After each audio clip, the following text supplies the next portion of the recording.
From Studio A in Texas, USA, it's the award-winning in-wheel time car show. Today, inside our new car showroom, the Buick Encore. We're going to give you an in-depth review of that. We'll also get this week's automotive news and Conrad's Car Clinic. And a couple of professional drag racing's big shots are going to be with us as well. Just ahead on today's in-wheel time car show for Saturday, September 19th, 2020. Howdy, along with King Conrad DeLong, I'm Don Armstrong. Mike Mars is out today. Sitting in his place is David Ainsley, our engineer. And Jeff Zekin is over off the side over there working all of the video stuff. And we appreciate you guys showing up. Thank you. Yeah. You're going to do it. We begged you to come. Thank you so much. Like you're going to do it alone. Yeah, exactly. Well, that's not going to happen at all. Wait till you see the bill. Yeah, that's exactly right. Angelle Sampey, can you hear us? I sure can. Can you hear me? I can hear you too, and we are so excited to have you with us today. Angelle Sampey, ladies and gentlemen, 43 career wins, the most ever for a female driver in NHRA history.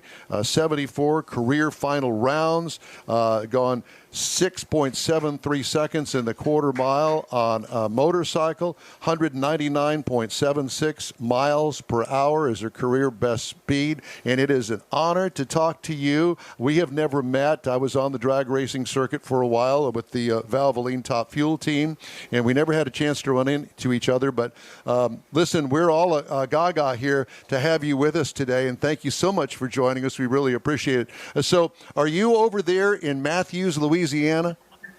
Yes, I am, and I just got an alert on my watch that we're under a tropical storm warning yet again. Oh, this will be the fourth one in just a couple of weeks. I know, and guess what? Right down the coast, and we're kind of there with you when this stupid hurricane season has been absolutely incredible. Well, congratulations on all that you have done in the past, and I know that here fairly recently you joined the Screaming Eagle Vance and Hines Harley Davidson team, and I know that's got to be a thrill for you because these guys really have been kind of the pinnacle of your sport. And, what's it like?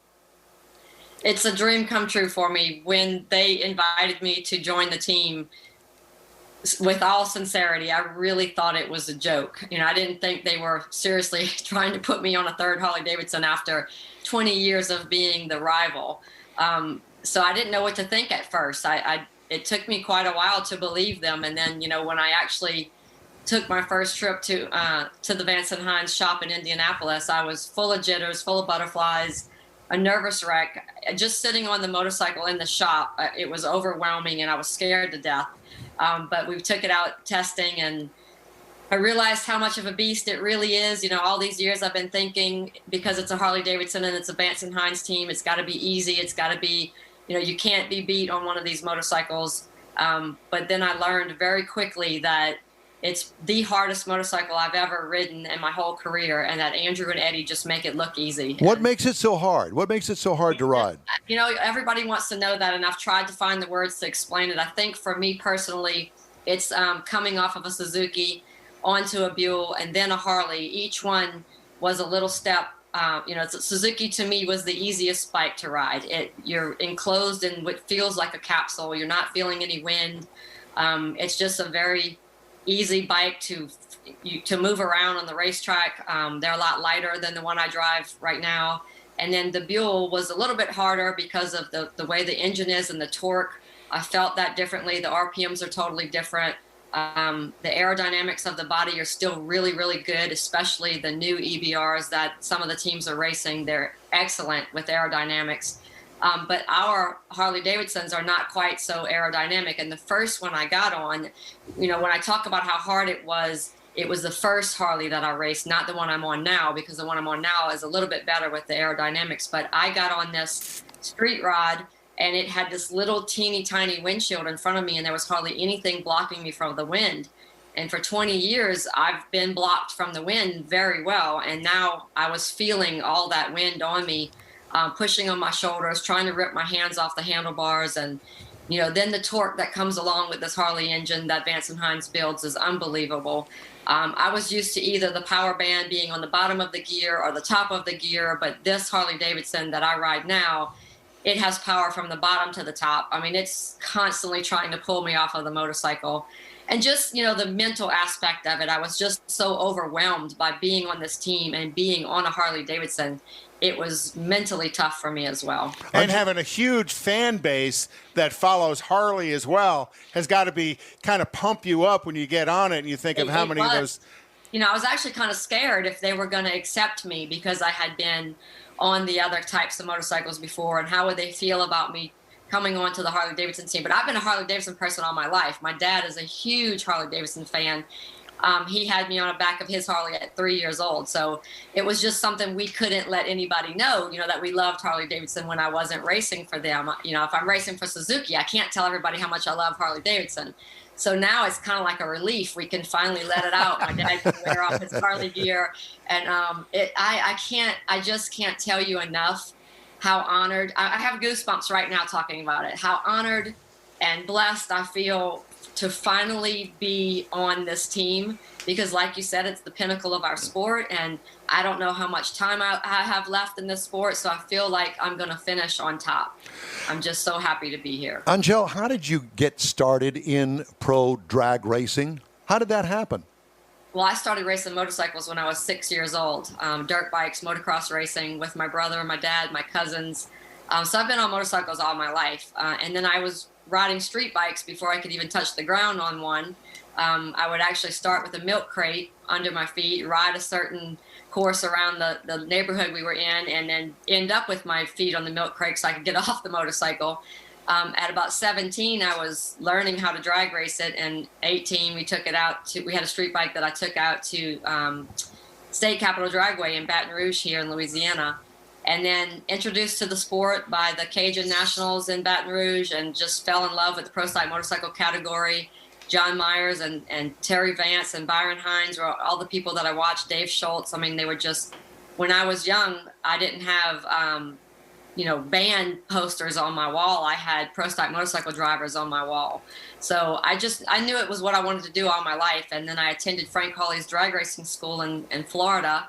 And that's how I got my license, and was hired by George Bryce at that school, and started racing with Star Racing many, many years ago. And one thing led to another. We won our fourth race we ever went to. Was number one qualifier, set the world record, and won the race. So it was just, my career was set on fire from the beginning. Well, you're a small woman, 5'1", and so, you would typically think that you have an advantage because of your size and weight and all, but NHRA kind of has the rules leveled out. There's a weight limit and that sort of stuff that you have to go by. Tell us about that.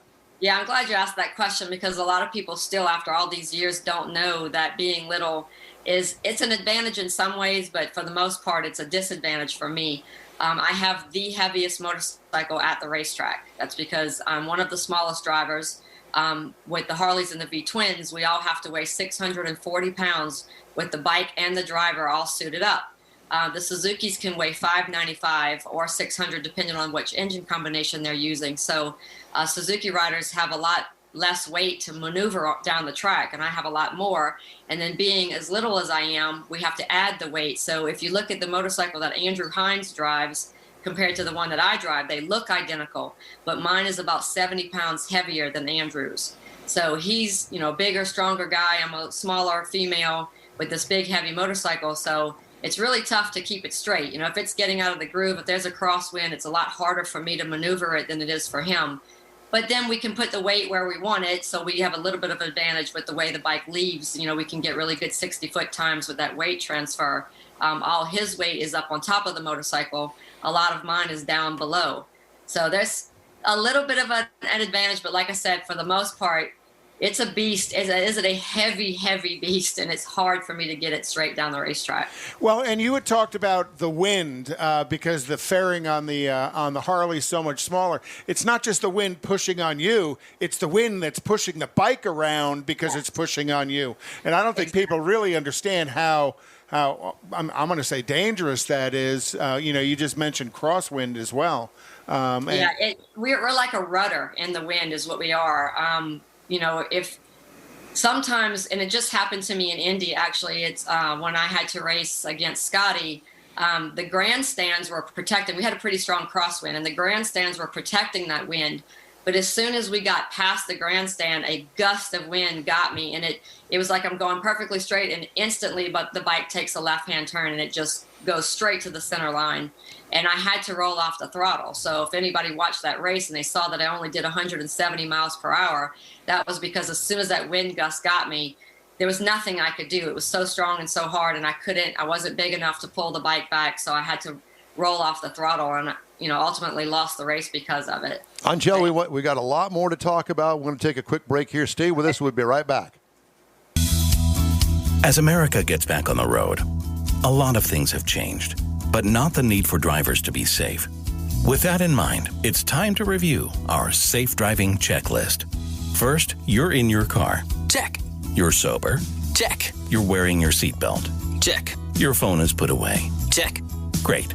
Make sure you follow the speed limit. And remember, law enforcement is enforcing traffic safety laws in our community to save lives.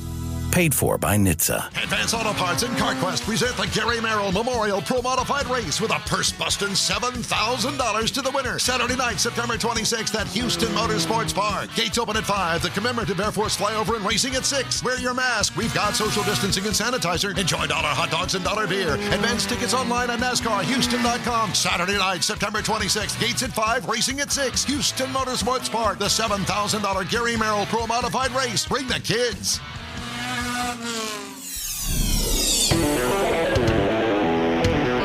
Welcome back to the In Wheel Time program. We really appreciate you joining us on this Saturday morning. Our guest right now is Angelle Sampey, pro stock motorcycle driver in the NHRA drag racing circuit, and she has 42 wins to her name in her career so far, closing in on the second. 43. She's giving you the Sorry, 43. So we got a couple of more to tie the all-time motorcycle in history winner, Dave Schultz, at 45. And I know that you're going to do it, and I know that you have the confidence to do it, don't you? Well, actually, Andrew Hines is the all-time winningest person in pro stock motorcycle now, and I think he's up to like 58 or something like that. Oh my gosh! Well, yeah, the NHRA needs to update your stuff on the web. Andrew passed up Dave a long time ago, and he's made that goal pretty hard to reach. Especially like I said earlier, I don't know how much more time I have in this career, but I'm hoping they keep me on the motorcycle for several more years because I'm not giving up. That is the one goal that I haven't accomplished that I want, and I'm coming after Andrew, and I'm on his team, and he tunes my motorcycle, so he has a lot to do with how fast I go and if I win races, but I have all the respect and all the faith and trust in him. I know he gives me the best motorcycle he can give me, and I'm going to have the best shot at getting some more wins with him. When is the next race? We will be in Gainesville, Florida next weekend. Yeah, I didn't know whether motorcycle was scheduled to run in Gainesville or not. Are you coming to Houston this year? We are, thank God. We're coming back. Gainesville is usually our season opener for the pro stock motorcycles. That's the first race we're supposed to be at.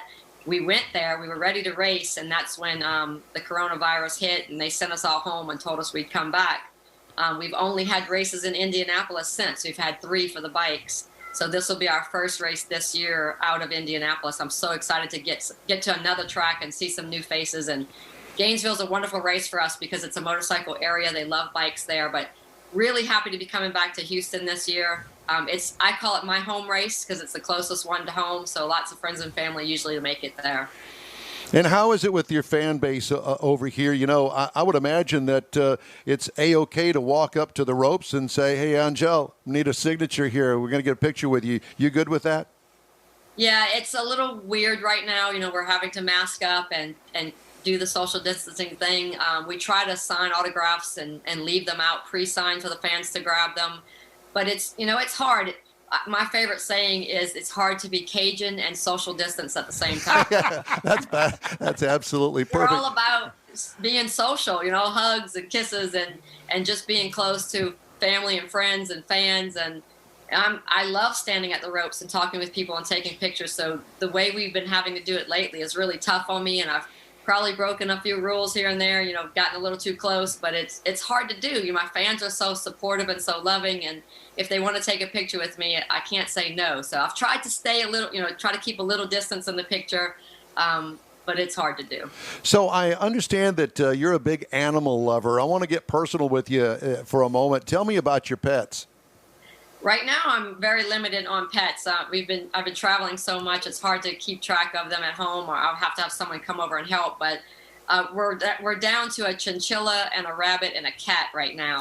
But at one time, we had a whole farm. We had a goat, a pig, chickens, ducks. We had a dog, along with the cat, the chinchilla, the rabbit, a hamster, all of these animals at the same time. Well, that goes along with being Cajun, though, too, doesn't it? Exactly. We have alligators in our pond in our front yard on a regular basis. We have 3 turtles that live in there all the time. So it's a full-time job to take care of all these animals. So like I said, we're down to just 3 right now. But as soon as I'm not racing anymore, and I hope that's not too soon, but I promised my daughter we get a bunch of animals again one day. You had mentioned the transition from the Suzuki to the Buell to the Harley. What was just for the fans to kind of listen to, what was your shift point in each of those 3 bikes, the RPM shift points? Very different. The Suzuki's is really high. If my memory serves me well, I think we were shifting somewhere between 12 and 13,000 RPMs. I don't remember exactly. And then with the Buell, we're much lower than that. We're usually right around 10,000 RPMs on each gear shift. And where are you at? It feels the same in time, but the sound of the engine is so totally different. So when I first made the transformation, I was waiting for that really high revving RPM, and I was overshifting at first, or waiting too long. But I got it now. I'm not perfect. Nobody's perfect. It's really hard we have to shift 5 gears in under 4 seconds. So wow. It's kind of hard to be right on time, but I'm usually there. Well, that's part of your success. I want to go back a little bit here, and I understand that you like playing golf. How is that at 5'1"? I don't know if I would say I like playing golf. I'm so competitive, and my attention span is really short, which is why I'm a drag racer. And then the golf game really gets me. I'm good for about 5 holes. And then after that, if I start losing my game, I get very mad and I don't want to play anymore. So I just sit on the golf cart, and my husband gets mad because he wants me to actually finish a game one day. And I think he might play several times a year, and I'll only go once or twice, and I usually do better than him. So he gets mad because he says, if you would just try and play more, you'd be so good. But like I said, I'm only good for about 5 holes, and then I give up. But it's an interesting sport because it takes just as much, mentally from you as drag racing does, and that's why I like it. But then I hate it because once I lose it for the day, and it's like you can start off like a champion golf player, and then within 5 holes, you look like you've never hit a golf ball in your life. So what are you looking for the rest of the season? I know it's a abbreviated season, and I know that things are tight on all of drag racing and all of sports for that matter, and we got just a few races to go. How do you think you're going to be doing here in the next few races? Yeah, as of right now, we only have 5 races to go. So if we get all 5 of those in, it'll be only 8 races for the season, which is very upsetting to me because it's what I live for. I want to race, and we're used to having 16, 18 races a year. I'm definitely looking to make it rounds after rounds after rounds, hopefully win another race or 2. I'd love to win another championship. I'm trying not to set myself up for disappointment, but I've already had a much better year than I had last year with winning a race this year. But I have to go rounds because this is such a short season. To win a championship, you can make no mistakes with only 5 races left to go. So I'm hoping that they'll actually give us a championship. I'm not sure how they're going to handle it yet, with only 8 races in the books. But I'm going to be there knocking on the door if they do. Well, I hope all the guys from the Vance and Hines team are watching this morning because we really have enjoyed our interview with you. And you're such a great sport and a great competitor. And we wish you the best of luck. We're going to be following you now the rest of the season. So we got you back on this end over here in your next door neighbor, Texas. I appreciate it. Just one last note. I heard you guys talking about electric vehicles before I came on. Yes. Did you know that I drove the Live Wire? I have the record on the Live Wire, the Harley-Davidson electric motorcycle. We've not heard that, and we haven't seen that. Can we see that somewhere? Yes, I have it on all my social media pages. Harley-Davidson has it on their page as well. It's the Harley-Davidson Live Wire electric motorcycle. It is a blast. We rode them at the last race.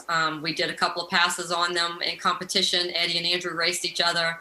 And then I did a solo pass behind them and blew them away. I think I ran a 7:01 in the 8th mile at 100 miles per hour. Holy cow.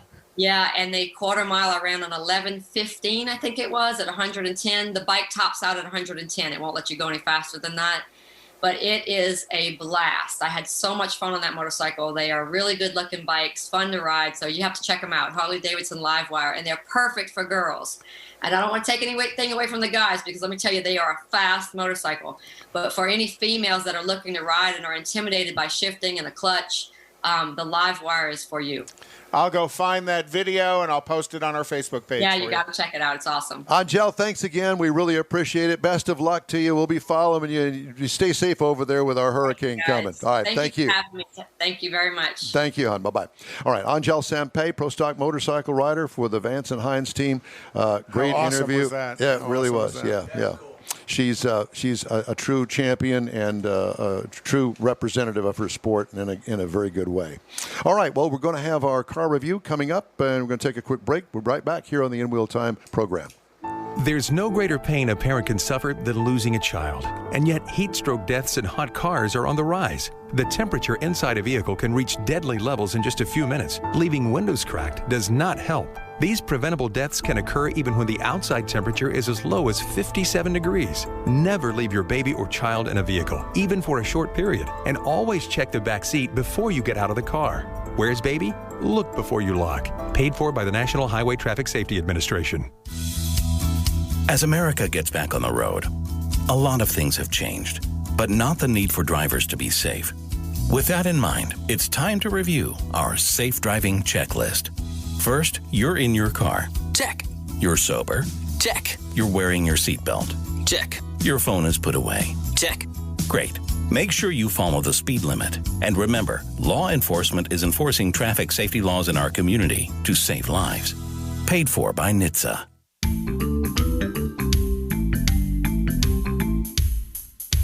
It's the In Wheel Time Car Show. That was a great interview. I really enjoyed talking to Angelle. That was so cool. I watched her race. And we've over got the more years. NHRA excitement coming up. If we can, this will be the third try with Jack Beckman. Yeah, fast Jack Beckman. We got him coming up as well. So, all right. Guess who's on the horn with us right now? That would be Mr. Absentee, Mike Out of This World Mars. Look at you. Live from the Goodwill. Hello, Mr. Mars. Howdy, guys. How are y'all? Well, we're doing just fine here in Houston, Texas, and I hope that you're hunkered down over there closer to Louisiana than we are, and I hope things are going well down at the beach as well. So with that all said and done, I know that you have a review of the Buick Encore. Let's hear it.